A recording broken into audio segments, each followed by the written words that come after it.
Falar de Guaíra sem falar dos índios guaranis seria deixar para trás um pedaço da história do município. No início do século XVI, época dos primeiros contatos com os conquistadores europeus, a população guarani era de 1.500.000 pessoas. Mas, durante o processo de colonização, as reduções jesuítas e as aldeias guaranis de nossa região, que contavam com mais de 200.000 índios, foram devastadas pelos bandeirantes paulistas. Mas esses grupos indígenas continuam a fazer parte da história de Guaíra. Afinal, muito antes da chegada da Companhia Mate Laranjeira, eles eram os habitantes destas terras. Por isso, no Museu Municipal, eles e a cultura indígena têm lugar de destaque.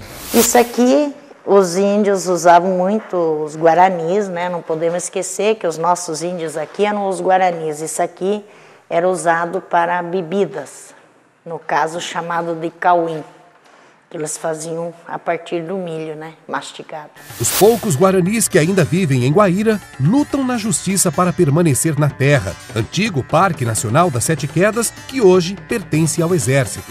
E foi por causa dos índios guaranis que ficou por aqui Antônio Augusto Sobrinho, conhecido como Frei Pacífico, que chegou à cidade da Itália a trabalho em 1975.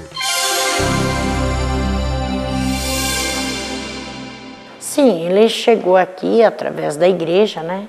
Que ele era frei, tanto é que até hoje ainda o pessoal chama ele de Frei Pacífico. Ele não é mais o frei, né? Ele deixou da carreira, né, da vida religiosa. E ele gostou de Guaíra, se apaixonou pela nossa história e acabou se casando, foi estruturando uma família. E ele trabalha muito assim em madeira, em cerâmicas também, e é massagista. E ele é um apaixonado pela cultura guarani. Eu acho que foi isso que segurou ele aqui na cidade.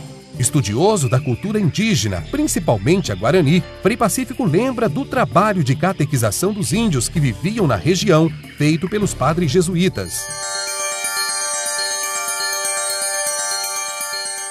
Os índios ocupavam 350.000 quilômetros.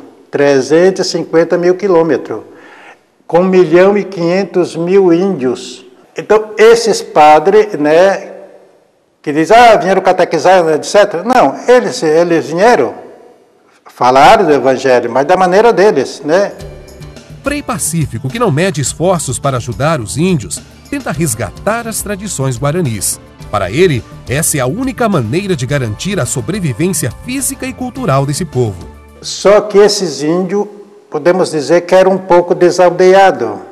Eles não, poucos que tinham vivido numa aldeia, né, com bom cacique, que né, vivendo suas tradições, apesar que eles têm suas danças, né, suas dancinhas bem sem ritmo, né, mas tem, eles fazem sua... Então eu procuro que eles voltem a viver suas tradições, porque o povo que não tem tradições morre. Os Guarani perderam, infelizmente, perderam suas tradições, porque tudo tiraram dele e nada deixaram. E um pouco dessas tradições estão mantidas no Museu de Guaíra. E assim, ainda hoje, podem ser conhecidas pela população do município e pelos visitantes. Esta peça, ela é uma urna. A utilidade dela era uma urna funerária. Ela, inclusive, contém ainda alguns ossos, como do crânio, fêmur, né, da perna. Isso aqui os índios enterravam seus mortos, né? Eles também acreditavam numa vida posterior à morte, né? Então, ela é dessa época também, você vê ela veio para nós assim dentro de uma caixa toda quebrada e a gente tentou montar, nota-se que faltou algumas peças, né? Se o trabalho do museu é importante para preservar a história dos índios e, consequentemente, de Guaíra, para ajudar os guaranis de hoje é preciso mais. E é isso que procura fazer Pacífico, que se mostra indignado com o que ele chama de descaso dos governantes com os índios, que para o ex-frei são os legítimos donos dessas terras. Quanto à situação deles, está periquitante, porque Aqui não foi ainda decretada aldeia, porque não pode ser decretada aldeia quando é pequenos territórios, né? A Itaipu ainda não deu um documento.